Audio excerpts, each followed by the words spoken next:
สบายดีตอนเช้าทุกคนมากินข้าวเช้านำกันกินข้าวแล้วก็ไปเฮ็ดงานเฮ็ดเวียกตามเคยสุดเจ้าเอ้ยคนทำงานกันแบบนี้แหละมื้ออาหารเช้ามื้อนี้บ่มีหยังหลาย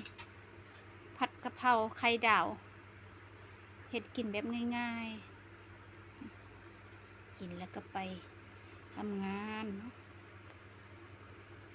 กินเพื่ออยู่บ่แม่นอยู่เพื่อกินเนาะทุกคนเนาะง่ายๆนี่แหละเหตุงานคนสู้ชีวิตกับแบบนี้แหละมาเด้อกินข้าวเช้านำกัน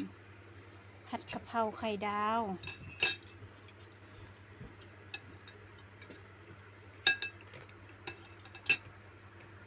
กินข้าวแล้วก็เฝ้าไปเฮ็ดเวียก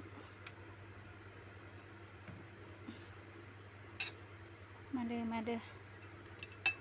เฮ็ดเองกินเองนักเลงพอว่าซ่านมาผู้ใดยังบ่ได้กินข้าวมาเด้อมากินข้าวชิมก่อนแซ่บความเผ็ดบ่ให้ว่าเผ็ดทั้งแซ่บมากะเพราไข่ดาว